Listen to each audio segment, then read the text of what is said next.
నమస్తే అన్నలు. మనం బయట కంట్రీలలో ఉండి మనం పాస్పోర్ట్లు రెన్యువల్ చేసుకుంటే మన ఇంటికాడ ఎంక్వైరీకి వెళ్తారు పోలీస్ ఆఫీసర్లు. ఎక్కడైనా సరే అది ఇంటికాడ ఎంక్వైరీకి వెళ్ళినప్పుడు మన తెలంగాణలో కానీ ఎక్కడైనా సరే కొంతమంది పోలీస్ ఆఫీసర్లు ఎంక్వైరీకి వెళ్ళి ₹1000 ఇస్తేనే పాస్పోర్ట్ కరెక్ట్ ఉందని రాస్తాము, లేకపోతే స్పెల్లింగ్ మిస్టేక్ ఉందని రాస్తాము, అక్కడ మీ ఆయనకు ప్రాబ్లం అవుతుంది, మీ వాళ్ళకు ప్రాబ్లం అవుతుంది అని చెప్పేసి ఎంక్వైరీకి వెళ్ళిన కొంతమంది ఆఫీసర్లు అడిగి మరీ డబ్బులు తీసుకుంటారు.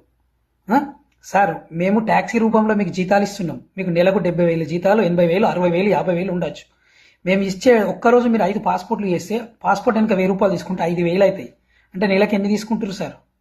ఒకసారి క్యాలిక్యులేషన్ చేసుకోరు మీరు. మేము కట్టే ట్యాక్సీ పైసలతోటే మీకు జీతాలు వస్తున్నాయి. అదని గ్రహించుకోండి. పోయినందుకు పెట్రోల్ మందము 100నో 200 అడుక్కోవాలి, కానీ డిమాండ్ కొద్ది ₹1000 ఇస్తేనే మేము కరెక్ట్ రాస్తాము, లేకపోతే తప్పులు రాస్తాము, మీ ఆయనకు ప్రాబ్లం అవుతుంది అని చెప్పేసి అంటారు. లంచానికి ఆశపడ్డామనంటే